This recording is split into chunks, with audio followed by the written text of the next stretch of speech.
A new story is unfolding behind the scenes of world diplomacy. The United States is paying less and less attention to Brussels, preferring to communicate directly with the leaders of individual countries. The planned meeting between the head of European diplomacy and the U.S. Secretary of State has been disrupted, and the official explanation sounds unconvincing. A coincidence or a demonstration of a new alignment of forces? Is the European Union losing influence, and who will emerge victorious from this hidden game? We understand the details. Well, that's it. While Kallas was enthusiastically sharing plans for important negotiations, it turned out that the situation was not developing at all as she expected. The meeting, which was highly hoped for, did not take place, and the reasons for this are still not fully understood. Of course, it happens. You sit, calmly go about your business, and then suddenly you find out that your plans have changed without your knowledge. Nevertheless, the official explanations look at least ambiguous. The version about an overlap in the schedule is certainly possible, but given the current diplomatic realities, it does not look very convincing, to put it mildly. One thing is for sure, the United States is currently showing much less interest in discussing traditional European values, which apparently are no longer a priority on its foreign policy agenda. In Washington, the distance between America and the European Union is growing, and this political wall is becoming more and more tangible. Meanwhile, French President Emmanuel Macron seems to have decided to reconsider his strategy and, against the background of these changes, began actively strengthening ties with the White House, knowing full well that, in the current situation, a timely adjustment of the foreign policy course may be the best strategy. And now, to the point. Wednesday promised to be an important day for international diplomacy. A meeting between the EU High Representative for Foreign Affairs and Security Policy, Kallas, and U.S. Secretary of State Antony Blinken was scheduled. However, the negotiations were canceled at the last moment. The official reason is a mismatch in schedules. However, a legitimate question arises: does it really come down to a simple organizational overlap, or are we talking about more significant changes in the priorities of American foreign policy? According to the Associated Press, both sides explained the cancellation of the meeting with busy schedules, but it seems that one of the parties simply did not consider it necessary to waste time on the other. What has changed? Could this be a signal that the United States is beginning to reconsider its attitude towards Europe? Or has Washington simply decided to focus on other, higher priority issues? What makes this incident particularly interesting is the fact that just a month ago Kallas and Blinken had already met at the Munich Security Conference, and then there were no signs of tension in relations. However, now the situation has changed, and this change has occurred quite unexpectedly. Moreover, a few days before the proposed meeting, Kallas enthusiastically told reporters about the issues she intends to discuss with the U.S. Secretary of State. The situation in Ukraine and transatlantic relations are among the key topics. It seemed that the upcoming negotiations would be an important step in strengthening cooperation between the United States and the EU. However, in the end, the meeting never took place. Everything looked promising, but the result was completely different. Someone changed their mind, someone refused to have a dialogue, and someone simply preferred to pretend that this meeting was not originally planned. This is certainly a convenient position, but it leaves too many unanswered questions. The U.S. statements cause us some concern, Kallas admitted in a conversation with reporters. Nevertheless, she expressed the hope that Washington is still interested in close cooperation with the European Union. So far, we have no reason to believe that this alliance is under threat. Of course, the situation is changing, it's obvious. But let's not abandon what worked before, she said. There was less confidence in her words than a desire to convince herself of it. It's like trying to hold sand in your palms. It feels like you're still holding it, but it's already slowly seeping through your fingers. Meanwhile, representatives of the Kallas office preferred not to go into the details of the cancellation of the meeting, citing the need to clarify the details. The U.S. State Department also did not provide detailed comments. Unofficial sources often appear in such situations, and this case was no exception. According to an anonymous representative of American diplomacy, the meeting was not initially even included in Blinken's public schedule. It is noteworthy that the cancellation of the talks coincided with the dispatch by the State Department of an internal memorandum in which diplomats were advised to focus their dialogue with Europe not on traditional values, but on more specific and pressing issues. What kind of issues are we talking about? According to this document, freedom of speech and immigration are now the main topics for discussion. A recently circulated internal memorandum emphasizes that the Donald Trump administration pays high priority to freedom of speech issues, which can be interpreted as a hint at the existing problems in this area in Europe, according to Washington. In addition, the document pays special attention to the issue of migration, and it explicitly states that the policy of open borders pursued by the European Union is ineffective and requires revision. As a result, it seems that the United States is not just expressing concern, but actually lecturing the EU on how to conduct business, acting as a strict mentor who gives out unsatisfactory grades for non-compliance with certain standards. If such rhetoric intensifies, the European Union will have fewer opportunities for independent political maneuver, and it risks finding itself in a position in which its opinion on the global stage will become more formal. To what extent such a development can be considered humiliating for Europe is an open question. However, the very fact that the American side is actually questioning the fundamental principles of European policy is worrying. The memorandum, which was reviewed by the Associated Press, emphasizes that the United States intends to focus on two key topics: freedom of speech and migration policy.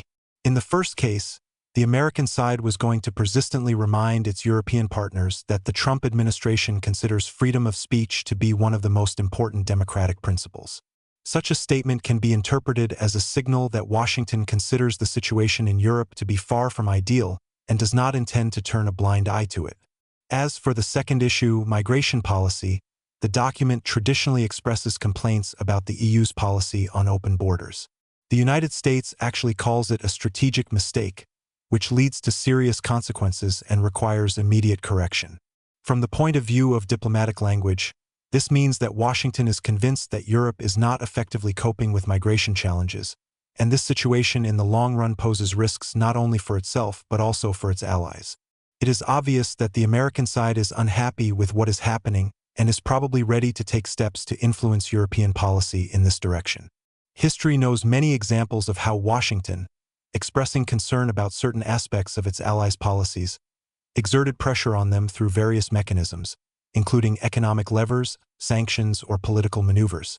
Let's recall the recent trade disputes with the EU, when the United States insisted on changing the terms of mutual trade, or demands to increase defense spending within the framework of NATO. Therefore, it seems that this time, European partners will either have to adapt to Washington's changed moods or face the consequences of their independent policy. A legitimate question arises. Does this mean a change in the overall strategy of cooperation between the United States and its allies, or is it about preparing the ground for tougher negotiations? If the issue of freedom of speech really becomes a key issue for Washington in its dialogue with Europe, this may lead to a new wave of criticism of individual European governments. It is possible that the United States is seeking to reassert itself as a moral authority in global politics, especially against the background of its own internal challenges. History has repeatedly demonstrated that in times of instability within a country, foreign policy can become a tool to strengthen its position in the international arena. It remains unclear whether the rigidity of the wording in the memorandum played a role in the unexpected cancellation of the meeting between Anthony Blinken and Kaja Kallas. However, the fact remains that the negotiations did not take place, and this cannot but raise questions. However, Kallas has other important diplomatic events on her schedule in the near future. In particular, she plans meetings with American senators and members of Congress, where issues related to Ukraine and transatlantic relations will be discussed again. However, the question remains: how productive will these meetings be if Washington's general attitude demonstrates a clear cooling in relations with the European Union? If Europe continues to lose its influence in this dialogue, won't individual countries have to make a choice to look for new strategic partners or accept the role of a junior ally of the United States? Or will all this turn out to be another round of diplomatic activity, after which the parties will exchange standard statements and disperse without making real decisions? Was the cancellation of the meeting really just a result of a mismatch in schedules? Or were there deeper reasons behind this decision? More and more factors indicate that the United States is defiantly distancing itself from the European Union as a single foreign policy entity, preferring to build relations directly with key states such as France and Germany. If this trend continues, the conclusion inevitably arises. Brussels is losing its importance in the eyes of Washington, turning from a full-fledged partner into a formal political institution, whose influence on real processes is rapidly decreasing. This conclusion is confirmed not only by the specific actions of the American side, but also by the rhetoric of high-ranking U.S. representatives, who are less likely to talk about the European Union as a single political force, preferring to appeal to individual states. For example, in recent months, contacts between Washington and Paris, as well as between Washington and Berlin, have been noticeably more active than discussions with the EU leadership. One gets the feeling that the European Union is turning into a guest at a solemn event, who is given a glass of champagne for decency, but is not allowed to the table where key decisions are made. He seems to be present, but they don't focus on him, and crucial issues are discussed in other offices. This situation suggests that the United States is moving away from the previous model of interaction with the EU, in which the European bloc was perceived as a single player. Now, apparently, the White House is betting on bilateral relations, which allows it to directly dictate terms, bypassing the complex Brussels bureaucratic system. If this format is consolidated, the European Union will have to fight for its place at the negotiating table. And this will inevitably lead to new contradictions within the bloc, since not all countries are ready to follow in the wake of American foreign policy. Friends, what do you think? Can Europe afford to abandon its habitual dependence on Washington and start acting based on its own priorities? So far, the answer to this question remains open. However, it is obvious that if Brussels continues to pretend that nothing is happening, it risks finally losing its influence on global processes. In this context, the main question naturally arises. Did harsh rhetoric play a role in canceling the meeting? A coincidence? Unlikely. Despite the breakdown of negotiations with Anthony Blinken, Kaja Kallas still continues her diplomatic activity. Meetings with American senators and members of Congress remain on her schedule, where Ukraine and transatlantic relations will be discussed again. However, after so many demonstrative refusals from the United States, Brussels can only remain calm and pretend that everything is going according to plan. The result is obvious. The planned meeting was disrupted, and the official explanation of the scheduling discrepancy sounds as convincing as the political promises before the elections. There are more and more signals indicating that Washington is rethinking its strategy for interacting with Europe. American officials are increasingly bypassing the Brussels bureaucracy by directly discussing important issues with the leaders of key European countries. Recent statements by the White House have also made it clear that Paris and Berlin are more important to the United States than the collective opinion of the European Union. Is Brussels losing influence? So far, he's pretending that the situation is under control. But perhaps we are already witnessing a new reality in which Europe is forced to reconsider its place in the system of international relations. Or is it just another diplomatic spectacle in which the script has already been written, and the main roles have long been distributed? Friends, now I want to express my opinion. To be honest, this whole story looks like another signal that the European Union is losing not only its political weight, but also its independence. The United States increasingly prefers to resolve issues with individual countries directly, and Brussels is turning into a statistician in this scheme. Canceling an appointment is not just an overlap in the schedule, but a demonstration of who really sets the tone in a relationship. Europe can talk about strategic partnership as much as it likes, but if key decisions are made without its participation, what kind of equality are we talking about? At the same time, the most surprising thing is the reaction of the European officials themselves. Instead of stating their position harshly, they continue to pretend that everything is in order and that the situation is changing. But it is clearly not changing in their favor. If the EU does not act on its own, its influence will finally disappear into Washington's political games. The question is whether European leaders are ready to accept this new alignment, or will they continue to cling to the illusion of their former power? How serious do you think the differences between the US and the EU are? What can this policy lead to, and who will benefit in the end? Share your opinion in the comments, and don't forget to subscribe to the channel. It's very important to me. Friends, see you in the new videos.